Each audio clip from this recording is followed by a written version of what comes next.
Hey there. Tonight we begin with the grim, thankless, and profoundly miserable life of medieval assassins. Those unfortunate figures who slipped through alleys and servant doors, not to shape history, but to barely make rent and maybe live another week. While Hollywood gives them style and mystery, the truth is, being a medieval assassin seriously sucked. Now, take a breath, get settled, and let's quietly sink into one of the worst jobs the Middle Ages had to offer. You didn't sign up for this. Not really. There was no contract, no ceremony, no turning point where you made some bold decision in the rain with a dagger in your hand. It just happened. You remember pieces. Maybe there was debt. Maybe someone you trusted disappeared and left you holding their burden. Maybe you were hungry and someone noticed.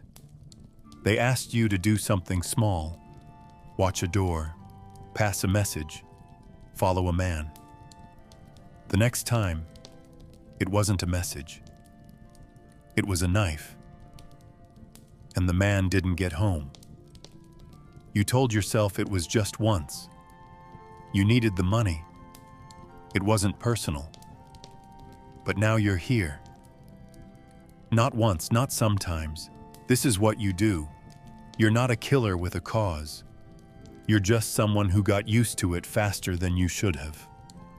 There are people who pretend you had a choice, that you wanted this, that you knew what it meant. But the truth is simpler and much uglier. You were convenient, that's all. You had nothing, no one, nowhere to go. And in that kind of emptiness, even murder feels like purpose. You didn't train. No one taught you the right way to do this. They just handed you a name and pointed. You asked how close. They said, close enough. That was the job description. You learned the rest yourself. The quiet shoes, the back doors, the pressure point just below the ribs. You didn't want to learn any of that. But you did. Because every time you hesitated, someone else died instead.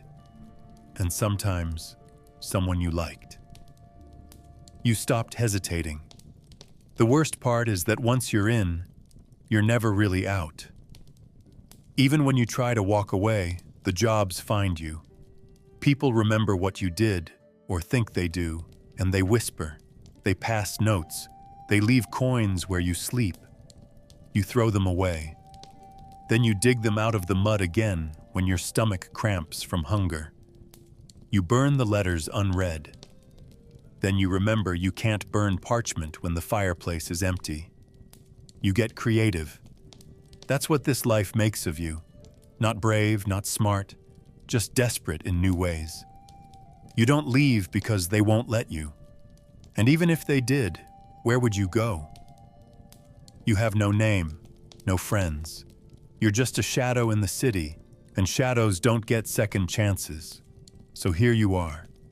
Not because of loyalty, not because of honor, not even because you're good at it. You're here because the door closed behind you a long time ago, and no one told you there wouldn't be a handle on your side. You still tell yourself you could leave. Maybe next week. Maybe after one last job. But there's always another. And everyone feels more familiar, more automatic. You stopped flinching when they scream. You stopped waiting for the guilt to catch up. It never did. Or maybe it did and sat down beside you. Either way, it's quiet now. You kill because you're the one who didn't say no fast enough. Because you didn't run when you still could. Because no one ever told you how many jobs it takes to become something you can't undo. Hunger isn't a moment anymore. It's a background noise, always there, always pressing. You feel it behind your eyes, in the shallow weight of your chest, in the way your fingers twitch when someone else unwraps bread. You don't remember the last time you ate a full meal that wasn't stolen, rotten, or both. Sometimes a job promises coin, sometimes it even delivers. But by the time it does, It's been days, and your gut feels like an empty sack dragging behind your spine. You take what you can get. Half a dried fish from a windowsill. Bits of crust dropped in the mud outside a tavern. You stopped worrying about taste. Now the only thing you care about is whether it stays down. Some nights it doesn't. You learn to live with that. Your body adjusts in the way that broken things adjust. Your ribs push out under your skin when you move. Your belt wraps twice where it used to sit snug. When you walk too fast, the world tilts slightly. But there's no pause button, no time to fix anything. You can't rest. You can't wait for someone to feed you. No one's coming. You try to stretch food in ways that shouldn't be possible, boiling the same bone 3 times, chewing bitter leaves just to trick your stomach into thinking it matters. Even water becomes complicated. You drink from puddles, from drains, from cups left behind on benches. You tell yourself this is temporary, that the next job will be better, that someone will pay fairly, that you'll eat warm bread again, just once. You know it's a lie. You say it anyway. And when you do get paid, it's never enough. You count the coins with dirty fingers, already calculating how long they'll last. You buy the cheapest food first, dry peas, cracked barley, maybe a turnip if the market is closing and the seller is tired. You never eat hot meals. You don't risk fire. Too easy to be seen, to be followed. So everything is cold. Everything is hard. Everything is tasteless. But it's food. Until it isn't. Until the money runs out. Or the seller recognizes your face, or the guards sweep the street and you lose the pouch in the rush. You don't mourn it. You can't afford to. You just start again, stomach grumbling like an angry animal you have to ignore. Hunger becomes part of you, constant, low, cruel. You notice it most when you have to move, climbing walls with shaking hands, creeping across rooftops with knees that don't quite bend right, chasing someone through a narrow alley while your vision starts to blur. Your body betrays you at the worst times. It's not weakness. It's the cost of staying alive. You wonder sometimes what it would be like to sit at a table again. Not to sneak, not to beg, but to sit and wait and be brought food because someone expected you. That thought is dangerous. You chase it away with a dry cough and a piece of salted meat that tastes like rope. You chew until your jaw aches, because that's what there is. You're always hungry, always thinking about food, but never eating enough. That's just the job. Hunger is your companion now. And the worst part is, you've learned to work with it. You don't carry a weapon. You carry a problem. It's a knife, technically, a piece of metal with a handle that used to belong to something else. It doesn't gleam. It doesn't sing. It doesn't do anything except remind you how many times it's been used for things it wasn't made for.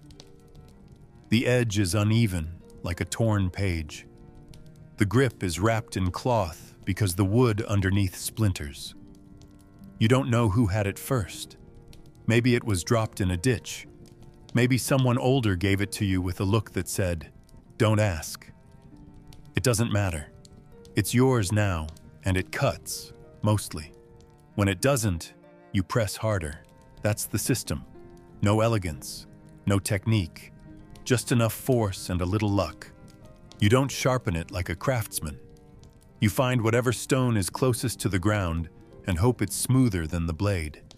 Sometimes it works. Sometimes you just scrape off more metal.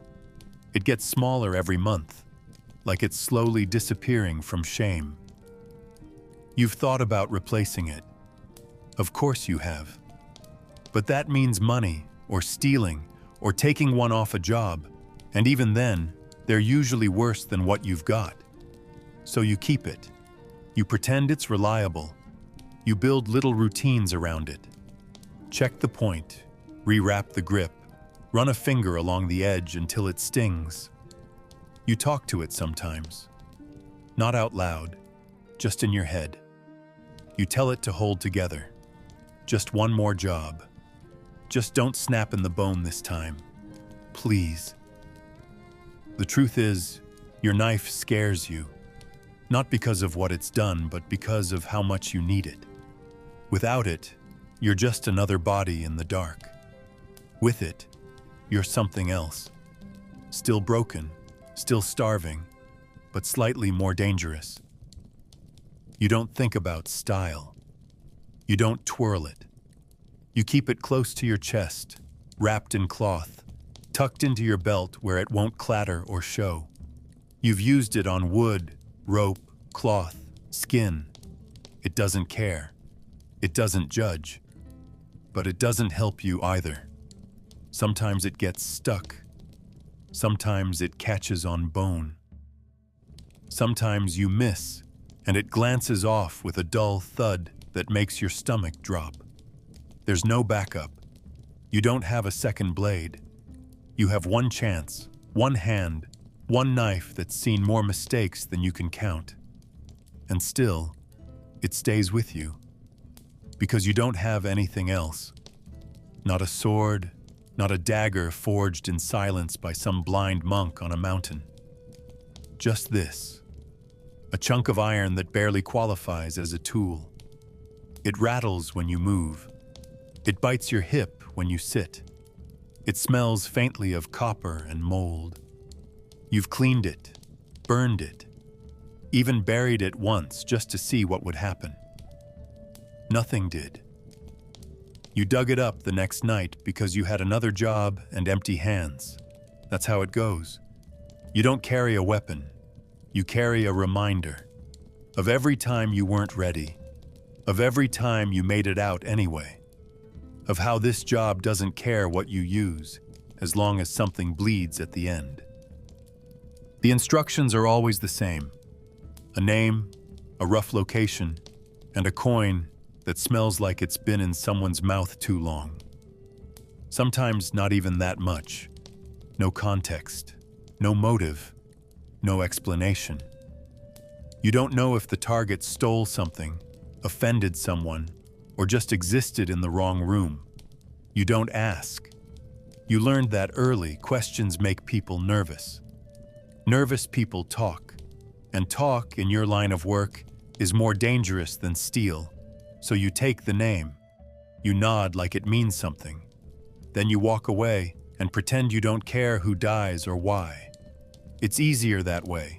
At least, that's what you tell yourself. The truth is, not knowing makes it worse.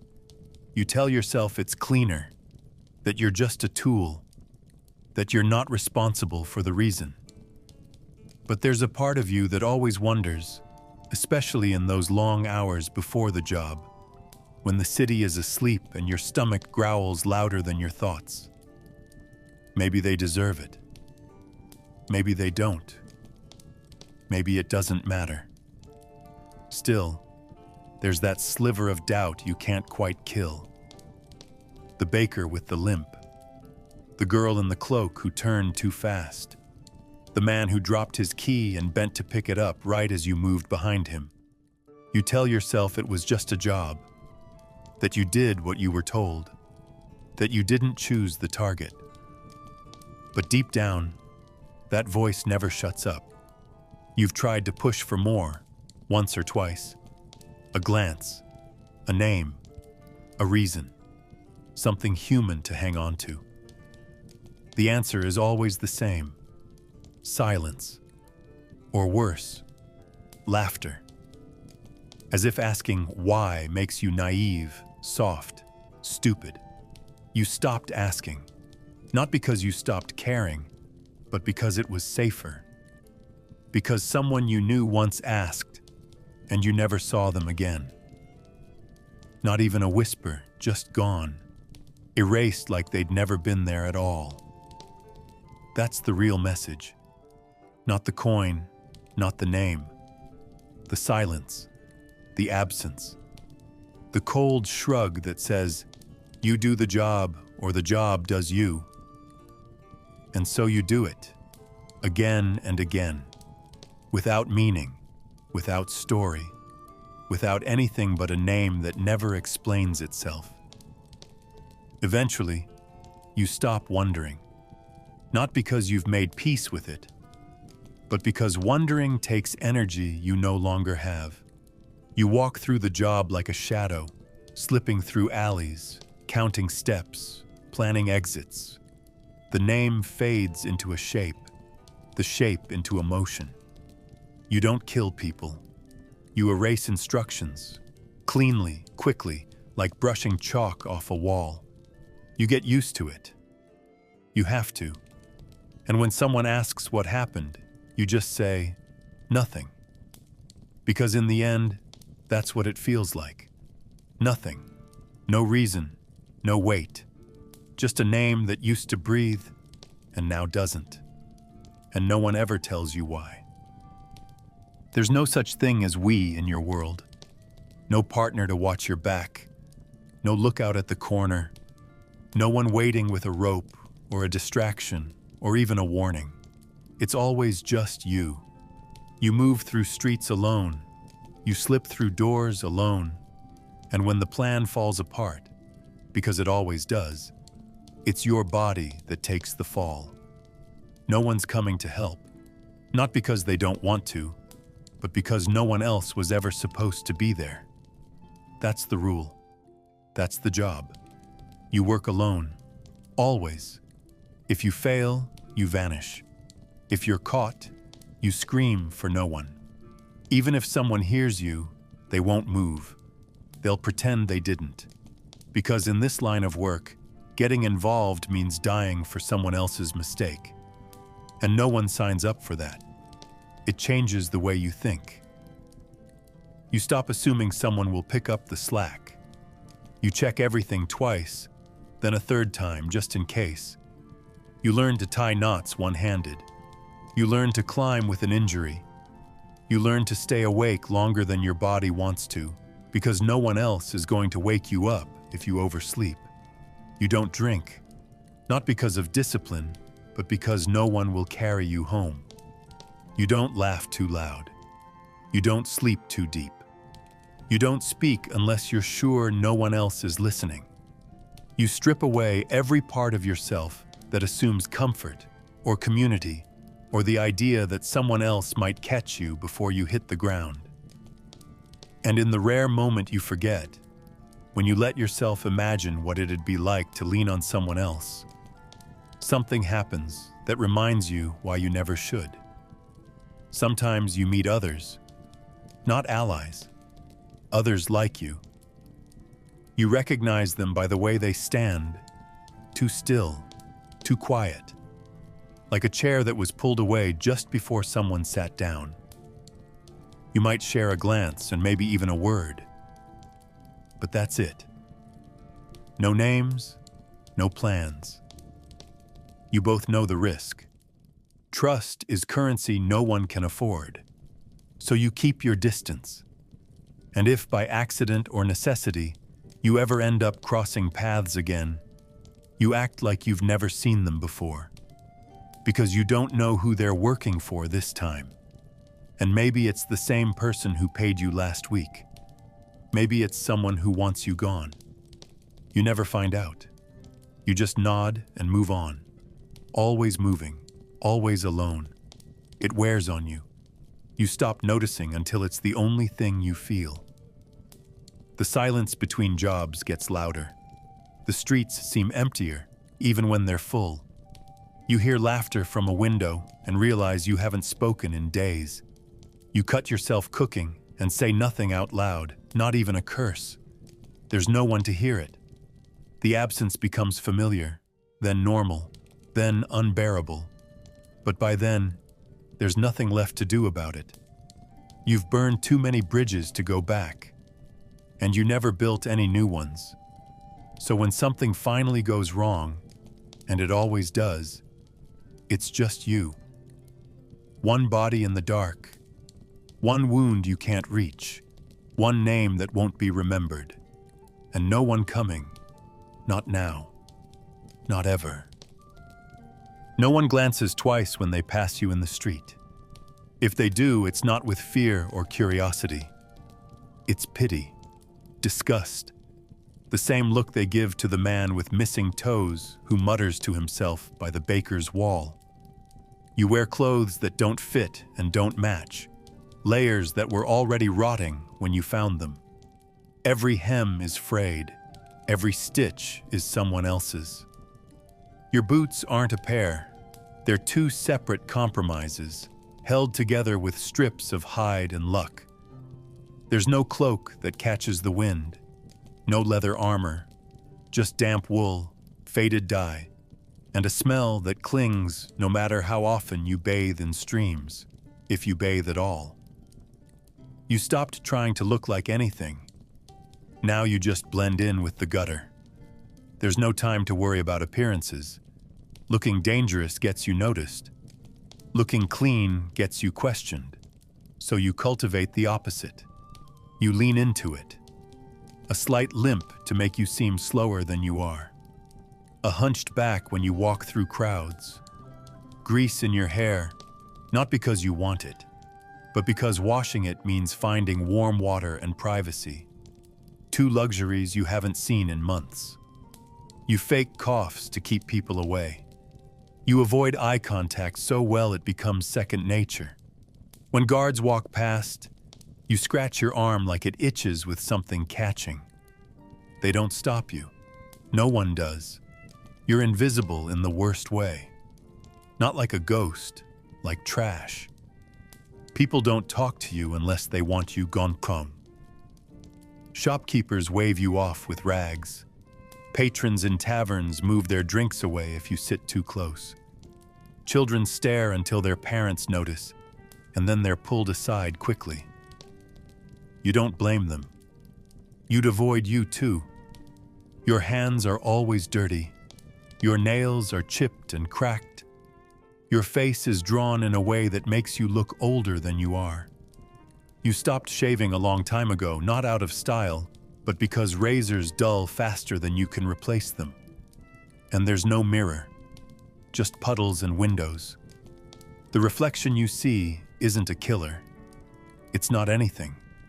Just a body wearing whatever kept it warm the night before. Nothing more. And yet, it works. No one suspects the beggar.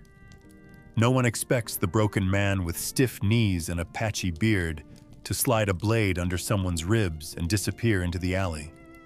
You move through the city like smoke, and the clothes help. The stink helps. The stoop in your walk helps.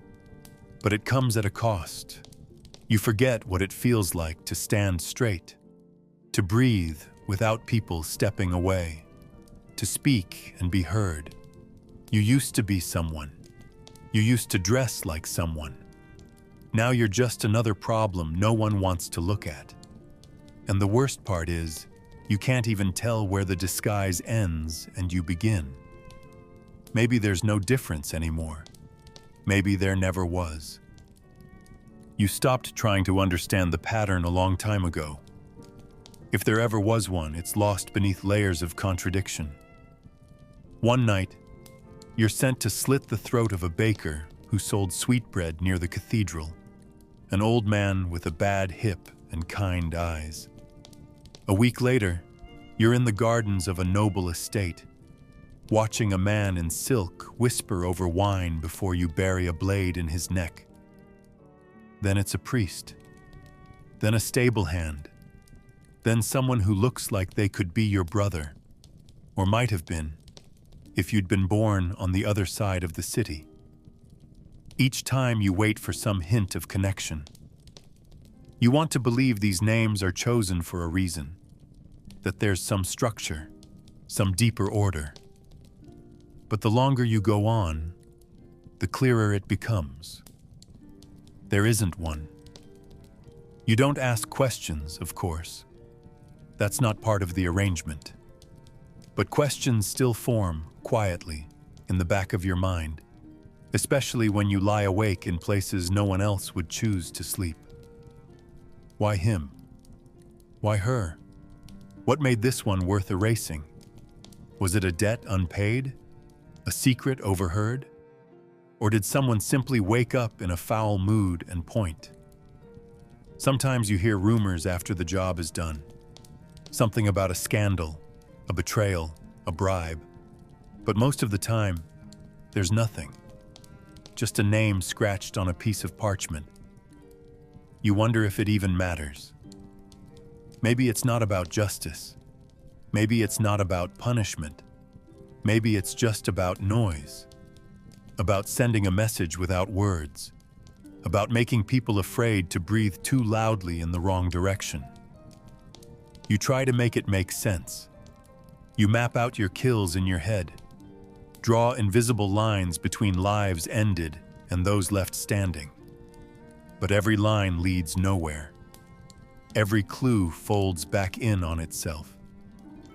The priest had enemies, but they were poor. The noble had allies, but none powerful enough to command your services. The baker? No one mourned him. No one even noticed. It doesn't add up. And over time, you stop expecting it to. The world you operate in isn't one of meaning or balance. It's one of impulse, of favors traded in dark rooms by men with clean hands and hungry eyes. You are a tool, and tools aren't meant to understand. Tools don't question the shape of the wound they leave behind. Still, the randomness clings to you. It stains everything. You lose the sense of purpose, the clarity that might have justified it all. You used to believe there was a bigger picture, that your work served some unseen order. Now it just feels like noise, like chaos dressed up in whispers. You kill because someone told you to, and that's where the reason ends. You're the final step in someone else's logic, a blade at the end of a chain you can't see. And every time you look back, hoping to trace the links, all you find is smoke. So you stop looking. You take the name. You do the job. You walk away. And when the next name comes, you don't even try to guess. You just go. Because if you don't move forward, the whole thing might catch up to you. And you're not sure what would be worse, learning the truth or learning there never was one. Sleep is not rest. It's delay. It's the small, temporary mercy of forgetting who you are and where you've been. But even that doesn't last. You don't have a bed or a room or anything that locks from the inside. You sleep where no one looks, cellars that reek of mold, abandoned barns with broken doors, dry ditches that flood when it rains. Sometimes you don't even lie down. You just curl up under stairs or lean against a wall with your chin on your chest, trying to trick your body into thinking the stillness means safety. It never does. You wake up too fast, too often, heart racing like you were falling from a rooftop. And sometimes you really were. At least, in your dreams. The dreams are loud, always loud. They start in silence and then split open with noise, shouting, running, the thick, wet sound of something going wrong. You see faces you don't recognize, but your hands move anyway. You see blood you didn't mean to spill, or maybe did, but not like that. You dream of doors that never open, of voices calling names you once answered to, of footsteps behind you that get closer and closer and never arrive. And when you wake, it's never peaceful. There's always a sound, scratching, scurrying, wind pushing through half-rotten boards. You reach for your knife without thinking. You listen for breath that isn't yours. Rats. It's usually rats, sometimes people, once a dog, but you're always ready, because sleep's the most dangerous thing you do. You try to set traps. Little things, a thread across the doorway, a pile of dust that should stay undisturbed, a twig balanced against the wall. But nothing works for long. You can't prepare for everything. The cities are too crowded, the forests too open. Even in silence, you're exposed, and you know it. That knowledge never leaves. It sits on your chest while you try to close your eyes. It keeps one ear half awake. It tenses your spine so hard your muscles ache in the morning, if you can call it morning. Time stops meaning anything when you don't know where you are or how many hours you've lost. Some nights, you don't even try to sleep. You just stare at the dark and wait for it to pass. Eventually, it does, or doesn't. And when you do sleep, when you finally slip far enough down to forget your name, it doesn't heal you. It just blurs the edges. You wake up colder, hungrier, stiffer than before. Your joints creak, your feet throb, your throat tastes like mold. You blink at nothing, trying to remember where you are and how far you are from the last job. The only constant is that ache behind your eyes, the one that says you didn't get enough, that you never do. You used to think rest was something you could catch up on, that after one more job, you'd sleep for a full night, maybe in a real bed, maybe with a roof that didn't leak. But that was a long time ago. Now you don't dream of comfort. You don't even wish for it. You just hope the rats don't bite your fingers before you wake. You feel it before you see it. The weight of eyes, real or imagined, following your steps as if every corner knows your name. You don't walk through cities anymore. You slip through them, cautious and slow, always pretending to be less than you are. Sometimes it's the guards, shifting their stances as you pass, hands drifting toward weapons with that quiet readiness they think you don't notice. Sometimes it's the baker's boy, pausing with a loaf half-wrapped, squinting like he recognizes you from somewhere he shouldn't. Sometimes it's no one at all, just a shadow on the wall that moves wrong, or a window that should have been closed. You tell yourself you're being paranoid, but in your line of work, that's not a weakness. It's survival. Even the ones who hire you watch too closely. They never say it out loud, but their eyes say enough. You're a risk, a danger they've temporarily convinced themselves they can control. You were useful once, but that doesn't mean they trust you. No one does. Maybe they wonder if you'll come back to collect a second payment. Maybe they're already wondering how to get rid of you cleanly. You feel it in the way their servants linger when you leave the room, in the way the messenger waits until you're down the road before turning back to the manor. Every smile is strained, every handshake stiff, and the next time you return to that part of town, you make sure your path doesn't pass their windows, just in case someone's watching from behind the glass with new orders in hand. Strangers, too. People you've never seen before, and never will again. A woman at a well who stares too long. A man drinking in silence while the tavern roars around him. A child who meets your eyes and doesn't look away. You don't know what they know. Maybe nothing. Maybe everything. You can't afford to guess. You change your routes constantly, taking alleys that twist and bend, pausing under bridges just long enough to check the wind. You keep to the edges, where faces blur in shadow and footsteps echo unpredictably. But even then, you feel it. The sense that someone is marking your pace, remembering the way your shoulder dips when you walk. The limp you sometimes forget to fake. You sleep in a new place every night. You never light a fire twice in the same spot. And still it lingers, that quiet certainty that you're never truly alone. Worst of all is when the eyes come from behind. The ones you didn't notice the first time. The ones who paid you, then decided regret feels a lot like fear. Maybe they're cleaning up loose ends.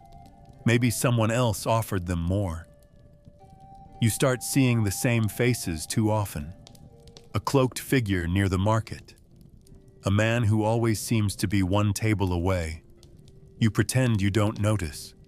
You act like nothing's wrong. But your fingers twitch near your knife, and you sleep with your back to a wall, and every sound at night becomes a signal. You live like prey now, because that's what you are.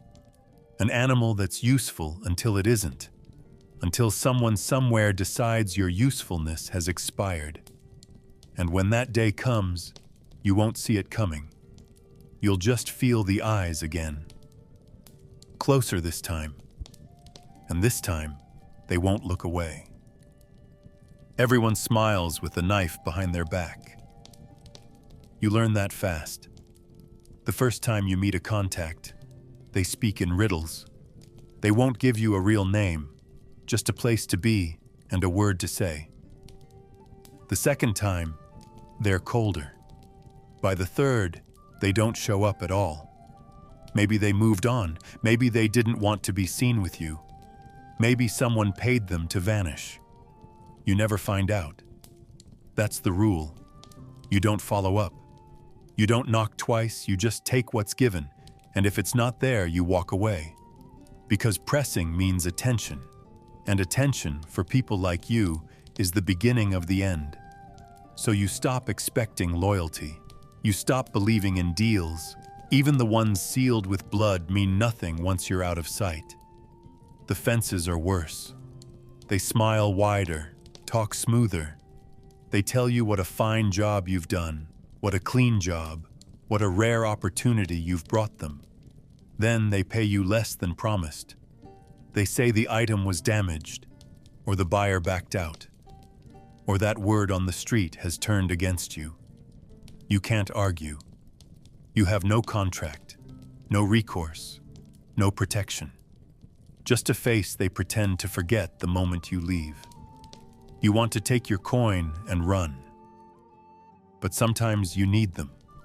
You need a place to hide, a name to whisper to the right ear, a lie to cover your tracks. And so you return, again and again, knowing full well the favor comes with a price you'll only discover when it's too late to refuse. Then there's the man who gives you the coin, the one who tells you where to go, who to follow, when to strike. He changes sometimes. Different face, different voice. But the role stays the same. He's the only link between your world and whatever game is being played in the halls above. And you hate him more than anyone. Not because he lies, though he does, but because he's the closest thing to stability you have. He remembers your name. He gives you work. And part of you, the tired part, wants to believe that means something. But it doesn't. He'd kill you if the wind changed. He'd sell your name for the right coin. He's not your handler. He's your leash. And every job he gives you tightens it. You stop speaking freely. You stop listening too closely. Every word is a trap. Every smile is a threat. Even the kind ones, especially the kind ones, hide teeth. You walk through life like a ghost, not just unseen, but unreachable. You don't write things down. You don't repeat names. You burn notes the moment you've read them. You never return to the same place twice, unless you're forced. And even then, you move like the ground might open under you. Because the truth is simple. No one is on your side. Not the couriers. Not the barkeep. Not the woman who once gave you a place to sleep and asked no questions. They all have prices. And one day, someone will pay it. Maybe they already have. Maybe this next job is the last one someone else bought for you. Maybe the man handing you the coin is already planning who'll take your place when you fall. And when you do, no one will mourn you. No one will say your name, because no one ever really knew it. It clings to you, Not like perfume, not like smoke. Those fade. This doesn't. The smell of blood sinks into your skin, your clothes, the creases under your fingernails, and the threads around your cuffs. It lingers even when there's no trace of red left. You scrub your hands until they're raw. You soak your rags in cold water and hang them to dry in the wind. You bury your face in your sleeve and pretend it's clean. But you know, you always know. The smell stays. Metallic, sharp, sour at the edges. Not fresh anymore, but not gone either. It's like a memory that refuses to fade. Something no one talks about, but everyone notices. You walk into a room and heads turn away just slightly, as if instinctively. No one meets your eyes too long. No one asks what you do for a living. Children move first. They wrinkle their noses or edge behind their mothers. Dogs growl, not bark, growl low and uncertain, sensing something they can't explain. Horses step back when you pass, hooves scraping nervously against the cobbles. Even drunkards shift down the bench in a tavern, blinking through the haze as if you remind them of something they once saw and tried to forget. You try to mask it. You rub wild mint on your wrists, chew dried cloves until your mouth burns, smear yourself with ash from campfires, and hope it overpowers the stink. It never does. Blood always wins.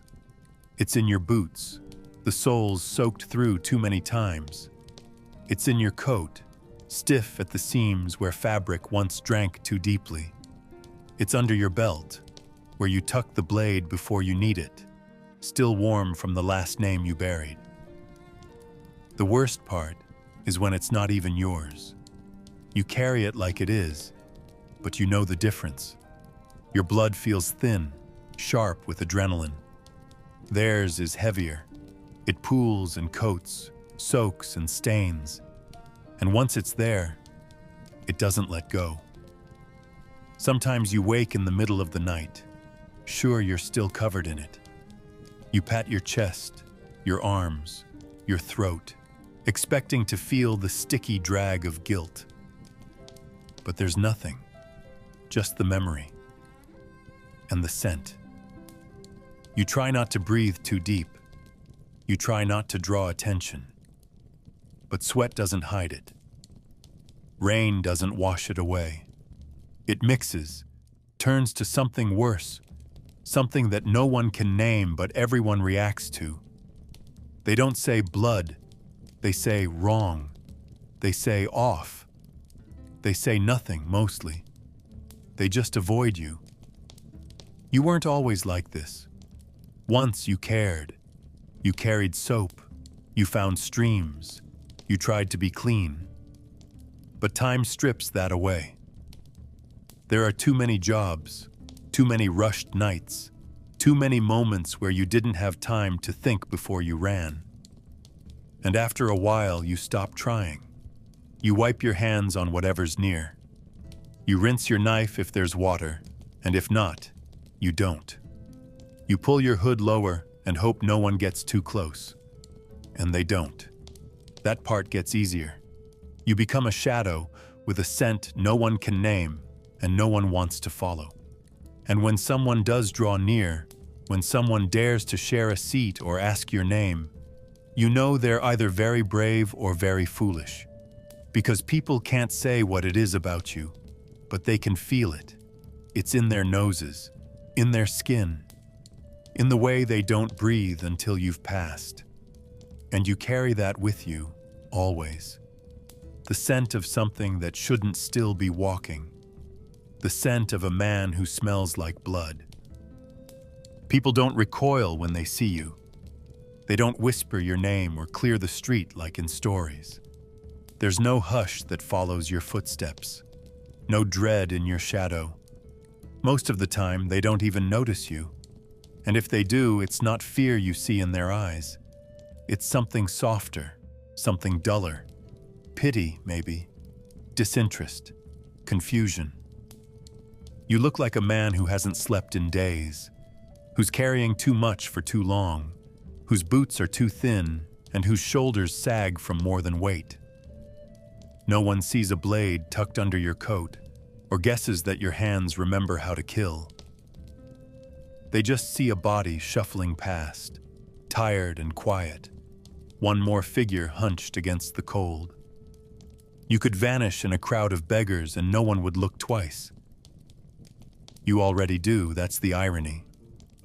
You do the most violent work a man can do, and yet you carry no threat. There's no presence about you, no tension. You don't stand tall or move with purpose. You slouch, you limp, you keep your eyes low. You avoid confrontation not out of strategy, but habit. The stories say assassins are shadows, but they forget shadows are also small. Flickering, often ignored. You sit in the corner of taverns and no one gives up their seat. You ask for a drink and get the worst ale. You try to speak and your voice breaks from disuse. There's no aura, no menace, just weariness. The kind that seeps into your bones and drains every room you enter. You don't silence crowds. You get talked over. You don't inspire silence. You invite discomfort. Even your victims don't fear you at first. They look at you and hesitate, unsure what you are. Not a soldier, not a thief. You don't move like a killer. You don't speak like one. You're smaller than they imagined, quieter. Sometimes they try to talk to you, to reason. They ask questions. They stall, hoping someone will intervene. They don't understand what's happening until it's too late. And even then, the fear sound doesn't come fast. It's not until your blade is already in motion that they realize. By then, it's not fear. They just look surprised. Like they'd expected something else. Like dying at your hands feels undignified, unfinished. As if being killed by you makes less sense than dying some other way. You don't correct them. You don't have time. But it stays with you. That final glance, not of terror, but disbelief. And afterward, when you're gone, the stories don't change. No one says, "It must have been him." They guess it's someone else. A thug, a rival, a jealous lover. No one points at the man who sat quietly in the corner, the one who left early, the one whose name no one remembers. That should be a gift. That should be safety. But instead, it eats away at you. Because you realize you're not feared. You're not remembered. You don't even register. All the things you've done, and the world keeps looking past you. You're not a monster in the dark. You're just part of the dirt. And maybe that's worse. Maybe being invisible isn't protection. Maybe it's just erasure. Maybe the reason people don't fear you is because deep down, you don't exist to them. Not really. Not anymore. You don't run like they show in the stories. There are no soaring jumps from rooftop to rooftop. No clever dives into hay carts. No triumphant laughter in the wind. You don't have the shoes for it. Or the lungs. You tried once, ran full sprint down a narrow street, heart pounding, blood still wet on your cuffs, and tripped over a loose stone. You broke 2 fingers. You never tried again. Now you hide. Not with pride, not with grace. You wedge yourself behind crates that smell of rotting fish. You slip beneath stables and lie still among the filth. You crawl into barrels and hold your breath when someone passes, praying they don't stop. It's not thrilling. It's not noble. It's humiliating. Your breath fogs in the dark, and your knees cramp, and your ribs push hard against the wood, and you wonder, not for the first time, if maybe being caught would hurt less than this. You don't pick the hiding spots because they're clever. You pick them because they're close, because they're the only things between you and the torchlight. You've crouched under carts while guards relieved themselves feet away. You've covered yourself in mud and laid still in ditches while dogs barked overhead. You once spent an entire night inside a flour sack, nose clogged with dust, afraid to even twitch. You learned quickly that silence is louder than sound, the creak of leather, the tick in your throat. Even the rhythm of your pulse feels too loud, so you count seconds. You count them to keep still, to keep sane. 100, 200, 600. You don't know how long is long enough. You just wait until your legs stop feeling like they're yours. Sometimes they find you. Not because you made a mistake, but because there's no such thing as perfect cover. Rats give you away. A cough, a shift in wind. One time, a drunk tripped over your foot and yelled. You bolted, blind with panic, and didn't stop until your lungs seized. You ran then, not with skill, but with desperation, down alleys, over fences, into the river. You paid for it. Fever, infection, a cough that still hasn't left. That was the last time you let panic win. Now you just stay still. You accept that if someone pulls the lid off the barrel, you die. If someone lifts the cloth or kicks the crate, it's over. You don't have a backup plan. You don't have a clever trick. You're not a legend. You're a man folded into corners, clinging to the hope that the world forgets to look. And when it's over, when the footsteps fade and the night grows quiet, you don't feel triumphant. You don't smile. You don't emerge with your head high. You climb out slowly, body aching, spine crooked, face streaked with whatever grime you lay in. You stretch your fingers, flex your legs, and shiver because everything is damp. And then you walk away. Not into the mist, not toward your next mission. Just away. Because there's nothing heroic about hiding, nothing romantic. It's not a skill, it's a condition. It's what's left when you have no other option, and you carry it with you.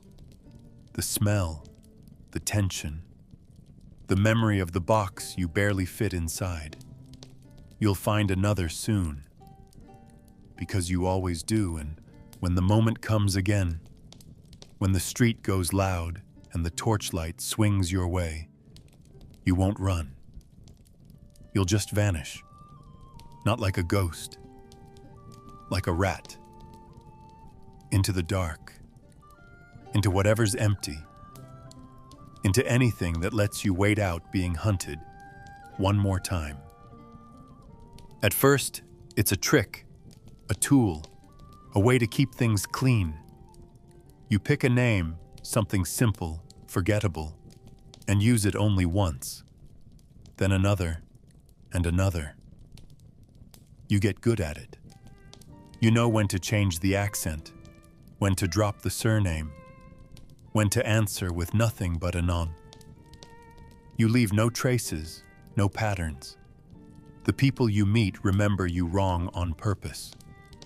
I think his name was Thomas, they say. Or maybe it was Alain, or Peter, or something foreign. You let them wonder. You encourage it, because it's safer that way. Each false name is a mask, and the more you wear them, the harder it is to see what's underneath. Eventually, you stop correcting people, even when they're wrong, even when they call you something that doesn't sound like anything you've ever been. You nod anyway. That becomes your name for an hour, a night, a job. Then it vanishes. After a while, you stop using your real name entirely. You don't need it. You don't write letters. You don't introduce yourself. You don't call out in crowds. Even your thoughts begin to shift. When you're alone and a voice in your head says your name, it feels distant. Like a story someone once told you, you try to recall the sound of it, the shape it made in your mouth. But it's heavy now, clumsy. You hesitate to use it even in your own mind. You begin to understand why silence is safer. You become someone who doesn't speak unless forced, who lets others fill in the blanks. And when you lie down at night, if you find somewhere to lie down, you realize you haven't heard your name in days, weeks, maybe longer. You try to speak it aloud, just to test it. But your throat tightens. The word won't come. Sometimes, in dreams, you hear it again. Not the fake ones. The real one. The one your mother gave you. The one someone whispered in the dark long before all this began. And for a moment, it brings warmth. A flicker of who you were before all the running, before all the blood. But then you wake and it slips away. You try to grab it like water in your fists. Gone. All you're left with is the echo, a shape without meaning. You wonder if anyone still remembers it. If there's a ledger somewhere, or a prayer, or a stone with the letters carved in it. You doubt it. People like you don't get remembered. You get replaced, buried, washed clean by time and silence. And if someone ever does call your name again, your real one, you're not sure you'd even turn your head. You might not recognize it. So now you live without it. You move through cities like a breath of wind, unclaimed, undefined. You let others decide who you are in the moment. A drunkard, a messenger, a cousin from out of town. You've been dozens of men, each one thinner than the last, each one less real. And when people ask you something simple, what should I call you? You shrug, or lie, or say nothing at all. Because the truth is, names don't matter anymore. They're just sounds, tools, like your knife, like your boots, and like those they wear out. Break, get thrown away. The person you were once had a name. You remember that. But now you're just this. A figure with too many faces and none at all. A man shaped by silence. And that's enough. Because in this life, no name means no trail. No trail means no questions. And no questions means you get to live another day. If you vanish tomorrow, no one will notice. There won't be a search. No whisper of concern. No one will ask what happened to the man in the alley, the shadow in the tavern corner, the quiet figure who came and went with the fog. You'll just stop being. The client won't mourn. They'll barely pause. They'll hire someone else, probably cheaper, probably younger, and send them to do the same work you died doing. Your name, if you gave one, will be scratched off a ledger, or perhaps it was never written to begin with. You weren't an asset. You were a tool. And tools get lost, replaced, discarded. They don't get remembered. They don't get buried. They don't get prayers. You were useful for a time, and then you weren't. The contact won't care either. He'll shrug when your coin doesn't arrive, when your job remains unfinished. He'll assume you got drunk, got sloppy, got caught. He'll say it's a shame, maybe, but only if someone else is listening. If pressed, he'll swear he barely knew you, that you were reckless, that you didn't listen to warnings, that you brought it on yourself, because admitting otherwise means risk. It means ties. It means guilt. and guilt is too expensive for men like him. So he forgets. Quickly. Thoroughly. He finds a new name to whisper to a new ear, and the world keeps turning. Whatever you gave him, information, labor, silence, it vanishes with you. Your usefulness was temporary. Your absence is convenient. And the city never cared. Cities don't notice missing men. They notice fires. They notice markets and taxes and soldiers marching down streets. But you? Your background. You're the creak of a shutter, the cough in the shadows, the boot print that washes away with the morning rain. When you die, there's no ripple, no echo, just a body, if that. Maybe in a river, maybe beneath a pile of straw, maybe not found at all. You've passed dozens like that, faces half-rotted, hands still curled around broken blades. No names, no mourning, just another corpse no one will claim. You never stopped to look. You never prayed for them. You just stepped around the mess and moved on. Because deep down, you knew that's what's waiting for you too. Nothing more. Nothing less. And the worst part is you've accepted it. You don't dream of legacy. You don't picture someone lighting a candle in your name. You don't hope for someone to cry. You've let go of that fantasy. Maybe it died with your first job, or your first friend, or the first time you watched someone bleed out and realized you didn't feel anything. Now, you live like a shadow. You eat when you can, sleep when it's safe, move without purpose except survival. And when the time comes, and it will, you won't fight for recognition. You won't shout your name. You'll just lie there, staring at the sky or the ceiling or the underside of whatever space you die in, and fade. Quietly. An end without noise. A death without memory. Because in the life you chose, or the one that chose you, death isn't dramatic. It's expected. It's silent. And absolutely no one cares. It's not as clean as they pretend. The name you're given is often just that. A name. No sketch. No seal. No guarantee it matches the right man. Sometimes they tell you, he wears blue, or she has a limp, as if that narrows it down in a crowd of peasants who all look the same under mud and candlelight. And sometimes you get it wrong. Not always. But enough. Enough to keep you awake afterward, staring into the dark, trying to remember the face of the one you left bleeding on the cobblestones.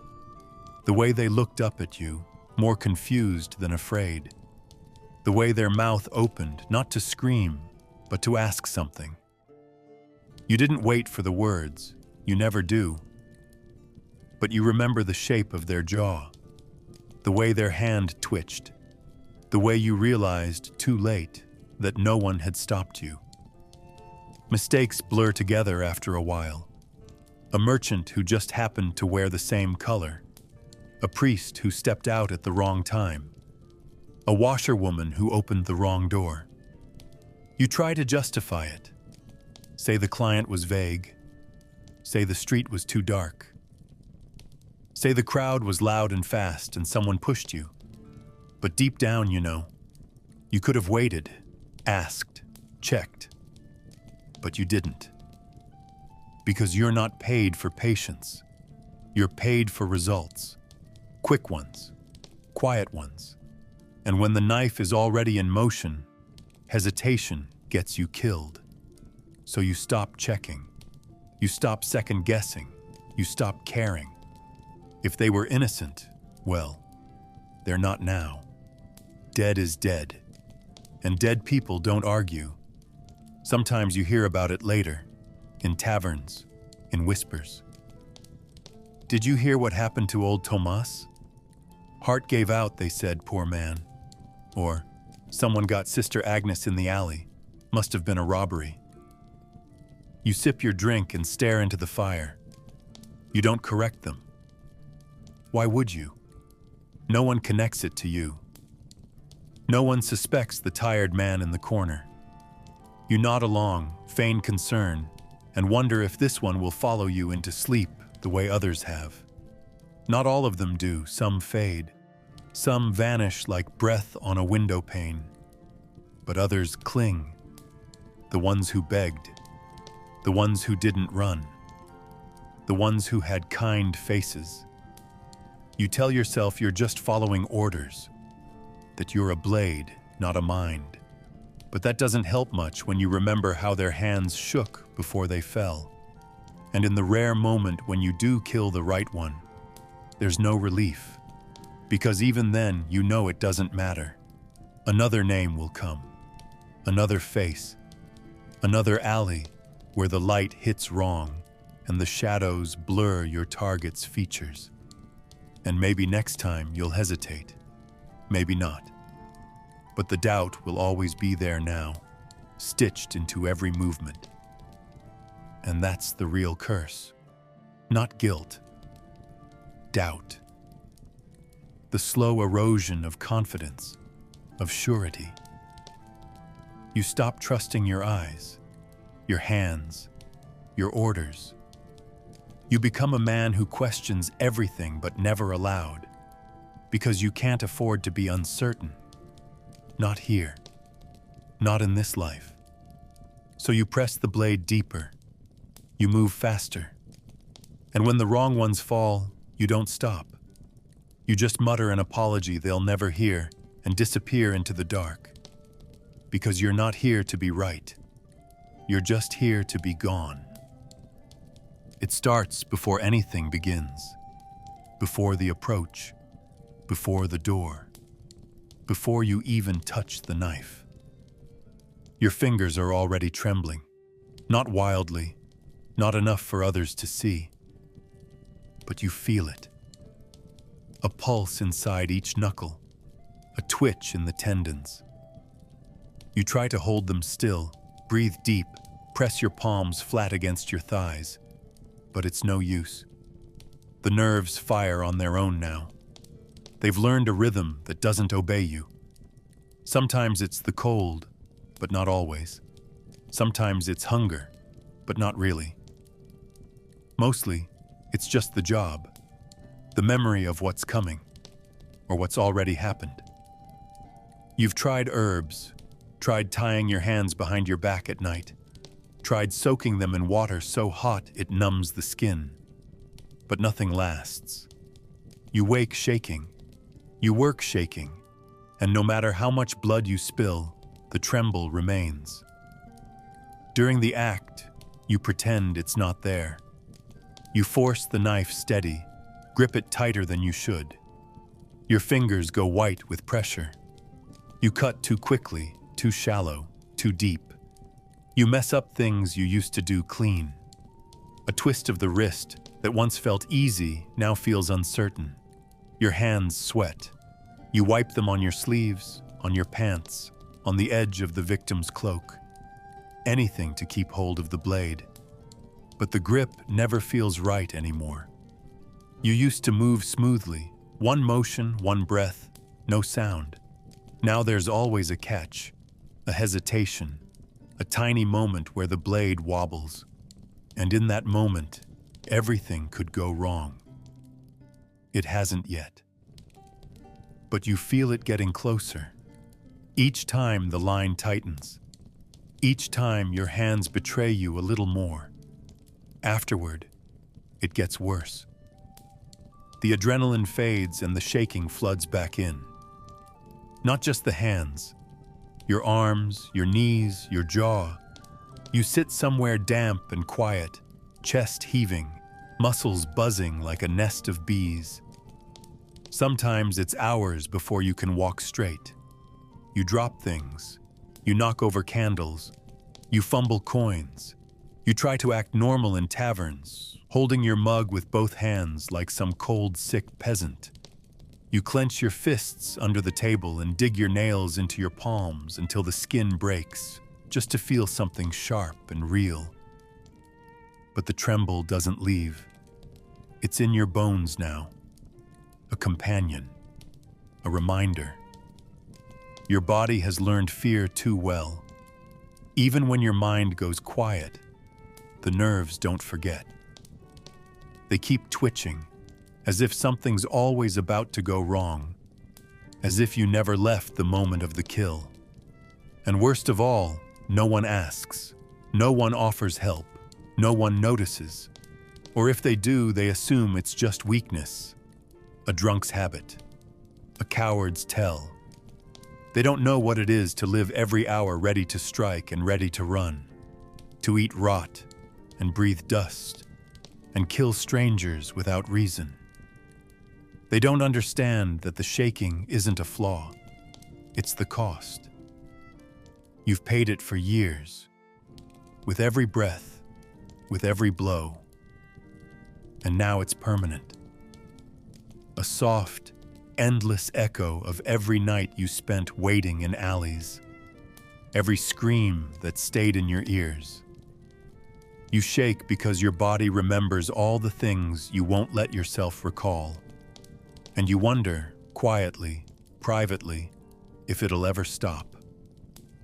You hope not, because if it does, if it finally goes still, maybe that means you're already dead, or worse, so numb that even your hands have forgotten what you are. You don't get a name, or if you do, it's a common one, shared by dozens in every village. You get a shape, a profession, a time of day. A merchant, mid-40s, always wears a red scarf, or a clerk with a limp near the chancellery. You're expected to fill in the rest, to find the right scarf in a market of 50, to spot the right limp when everyone limps in worn-out boots. There's no confirmation, no second opinion. You watch, you guess, you follow your instincts, which have betrayed you before and will again. And when you strike, it's rarely with certainty. It's a hope, a gamble. You plunge the knife and pray to gods you haven't spoken to in years that you didn't just kill the wrong man again. But sometimes you know, not from a name, from the stillness after. The way no one screams, the way the world seems satisfied. They make it sound simple. The client hands you a purse and says, "Get rid of the guard at the mill." But guards change shifts. They wear the same tunics. They share the same scars. You trail one for hours, crouching in doorways, ducking behind carts. He scratches his beard like the description said. He limps. He drinks from a flask. Maybe it's him, or maybe it's just another man paid too little to stand in the cold. You don't know his name. You don't know why he matters. You don't know what happens if you pick wrong. But you follow anyway, because asking would mark you, and hesitating would brand you useless. So you wait for a quiet moment and strike from behind. He falls hard. The flask spills. His eyes don't meet yours. You walk away fast, heart pounding, already questioning everything. And sometimes, they give you less. The baker who talks too much. That's all. No address. No town. You arrive and look for someone who talks. Everyone talks. You loiter in doorways pretending to shop, ears open for gossip. Maybe it's the man with the bad jokes. Maybe it's the woman who greets every customer by name. You wait. You listen. You stab. And maybe you're right. Or maybe you just silenced someone for being friendly. You'll never find out. They don't tell you after. There's no debrief. No moment where someone says, "Good work." He was going to inform. You just return, show the blood, and take the coin. No one claps. No one says thank you. Just another name off a list that never existed in the first place. You'd think it would get easier. That with time you'd learn the patterns. Learn how to read a man's guilt by the weight of his steps or the lines on his face. But guilt looks like hunger, looks like cold, looks like 1,000 other things. And most of the time, your targets don't even see you coming. They aren't villains. They aren't monsters. They're just people. You stab them anyway, not out of hate, not even out of duty, but because that's the job. That's the only rule. Stab first, ask nothing. And when the dust settles, when you're cleaning your blade on the hem of your cloak and slipping back into the alley, you tell yourself it was necessary. You tell yourself the city is safer. You tell yourself someone else decided this. Because the truth is too heavy. The truth is, you never really know who you kill. And worse, you stopped needing to. No one helps you once the blade is drawn. There's no second hand to drag the corpse. No lookout to whistle if someone's coming. No cart waiting with a false bottom. The kill is only half the job, sometimes not even that. What comes next is messier, heavier, slower, and entirely your problem. Blood pools fast on stone. It seeps into wood. It stains your boots, your sleeves, your skin. You've learned to work quickly, but not cleanly. You drag bodies by the ankles, one step at a time, hoping no one sees. You stuff them behind crates, beneath stairs, into rain barrels. You pray the rats get there first. You shovel dirt over loose limbs. You smear soot on red walls. You breathe through your mouth when the warmth of the body still clings to your hands. There's no glory in it. Just noise. Just weight. Just the same heavy, awful finality every time. The worst part isn't the blood. It's the silence. The long, dragging quiet that settles in after the final breath. You listen for footsteps, but the world holds still. And in that stillness, you work. Not like a surgeon, like a rat. You scramble, you panic, you second-guess every choice. Is this alley too close? Will someone light a lantern and see? Is that stain going to shine in the moonlight? You can't take your time. You can't be perfect. You're fast, sloppy, tired. You lift them wrong, feel joints pop, bones shift. Sometimes they moan, even after death. Air in the lungs, reflex in the throat. You almost scream, but don't. You've learned not to. You press on, pulse hammering, dragging something that was alive minutes ago and now feels like a sack of rocks. It's not clean. It never is. And it's never someone else's job. If you're lucky, you're near a river. Water takes things away. Not forever, but long enough. You tie rocks to ankles, shoulders, necks. You wade in waist deep, fingers numb, and let go. You watch the body sink, limbs swaying. Sometimes they float back. Sometimes they catch on roots. Sometimes children find them. But by then, you're gone.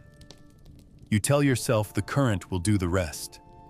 When there's no river, you find a pig pit, a midden heap, an abandoned cellar. Places where death doesn't draw attention, where the smell won't be questioned, where rot already lives.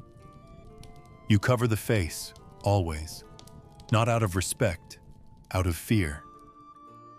Eyes open after death. You've seen your reflection in too many of them, and no one thanks you for this part. Not the client, not the city. They assume it's done when the throat is cut.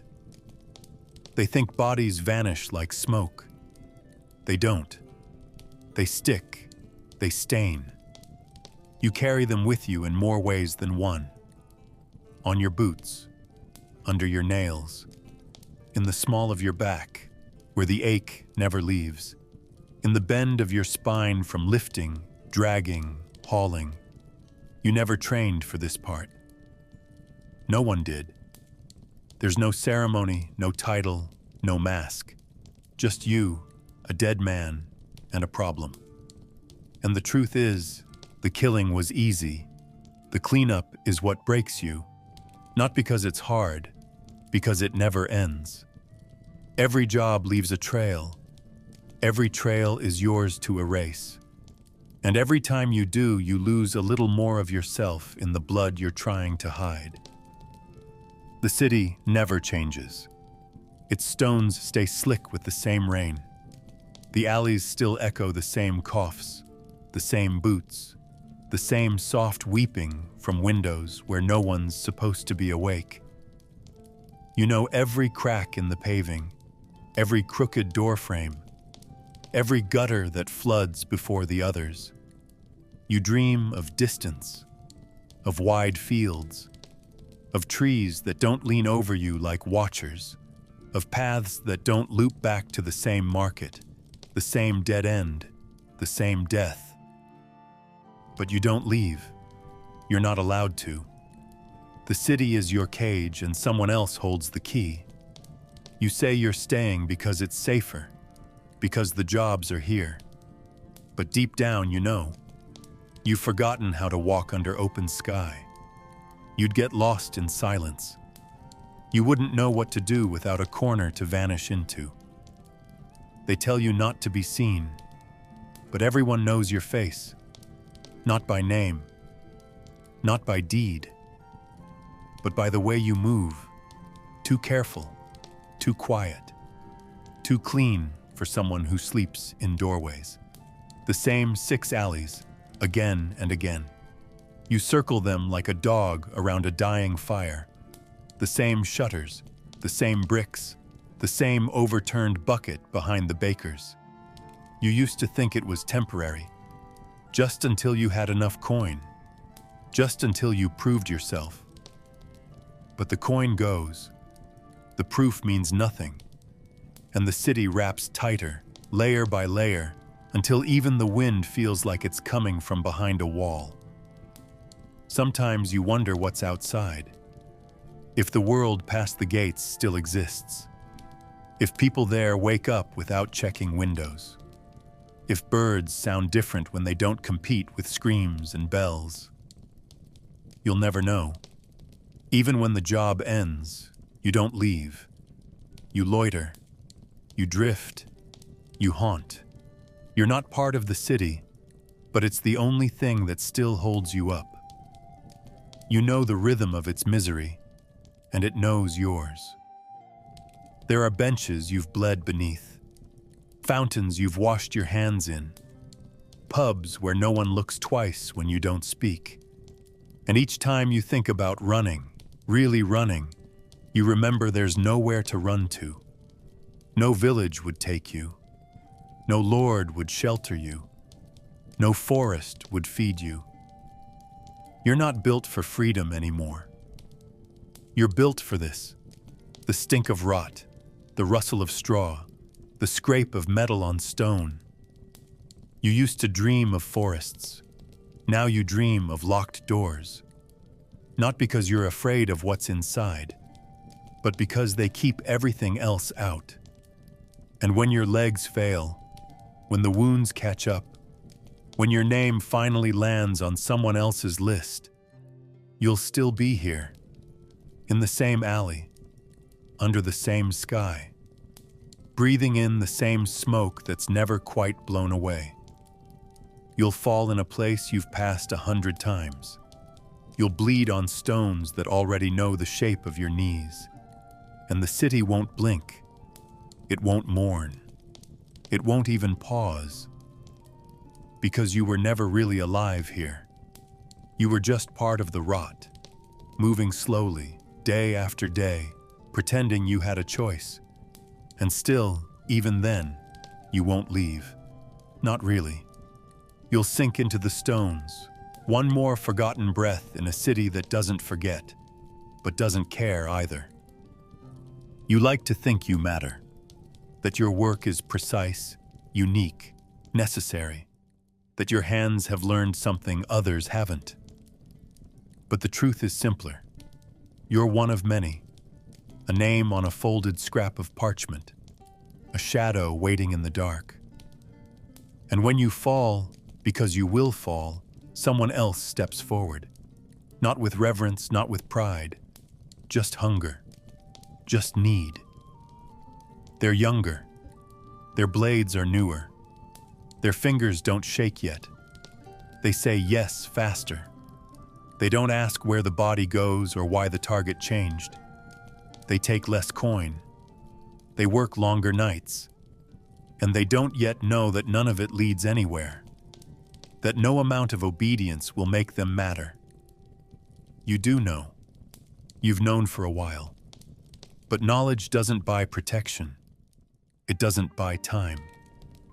It just sits inside you, heavy and silent, while you watch your own worth shrink. There was a time when you felt chosen, when the jobs came steadily and the clients nodded with something like respect. You moved clean, quick, invisible.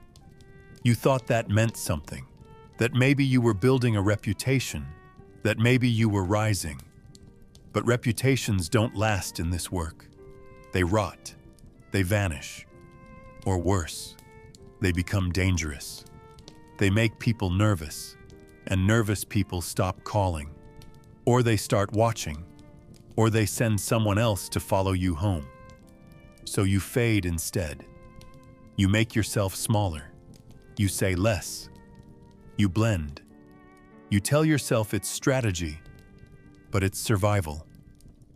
You do what you must to stay useful, because the moment they see your face as familiar instead of invisible, you're already done. Familiar things are easy to find, easy to corner, easy to kill. You've seen them come in, new ones, eager, thin, loud in ways they don't understand yet. They carry their knives like they expect applause. They ask where to strike for silence. They smirk when they get it right. For a while, they're praised, not openly, not warmly, but they get the work. They get the coin. You hear your own name less. The job's slow. The instructions get vague. Then one day, you're passed over entirely. No word, no warning. Just silence. You watch them go out with the same ragged cloak you used to wear.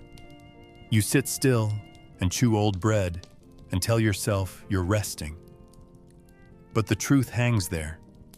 You're not resting. You're decaying. And no one minds. You aren't missed. You aren't remembered. You were never meant to be. Eventually, you stop asking. You take what's left. Odd jobs, sloppy requests, cleanups for other people's messes, and even those start to thin. You tell yourself you're still useful, still breathing, still part of something. But deep down, you know what you are. A spare part that no one has bothered to discard yet. Not because you're needed, because you're not worth the effort. They'll keep you on the edge until someone younger slips, until they need an extra knife with nothing to lose. And maybe they'll call you then. Maybe you'll say yes. Not out of pride, not out of loyalty, just because it's the only thing left. Because being forgotten is slow, but familiar. And because, even now, even after all of it, you'd still rather be used than nothing at all. It begins slowly, a sound you can't place, a voice that isn't there when you turn. You chalk it up to nerves, to wind, to someone whispering in the next alley. But it doesn't stop. It follows you. Through streets, through doorways, through sleep. It's never clear. Just syllables, breaths, echoes of names you don't remember giving. You start looking behind you more often. Not because you're afraid, because you're unsure what's real. You think you saw a shadow flinch. You think the bricks murmured. You shake your head. Once, twice. You tell yourself you're just tired. But then you realize you've been talking aloud, muttering plans, corrections, confessions, entire conversations with people who aren't there. At first, it's just a sentence. Later, it becomes a voice of its own, one that knows things you'd rather forget. You give it rules. You tell yourself, if it speaks in your left ear, it's real. If it sounds like someone you knew, it's not. If it tells you to stop, you listen. If it tells you to run, you ignore it. You try to hold on to those rules like rope, but they fray. You forget which ones came first. You invent new ones. The voice becomes part of your rhythm. A second presence you don't question anymore. Sometimes it laughs when you kill. Sometimes it weeps before you do. Sometimes it speaks in a language you swear you never learned. You try not to answer. But some nights, in the dark, with your back to the wall and your hands still wet, you find yourself arguing, not with guilt, not with regret, just with it, with whatever part of you decided to speak. Others notice, not all at once, but slowly. The man at the market frowns when you whisper over the apples. The innkeeper hesitates when you ask for a room, but keep glancing at empty corners. They give you space, too much of it. They don't meet your eyes. They lock doors when you pass. You try to stay still, try to be quiet.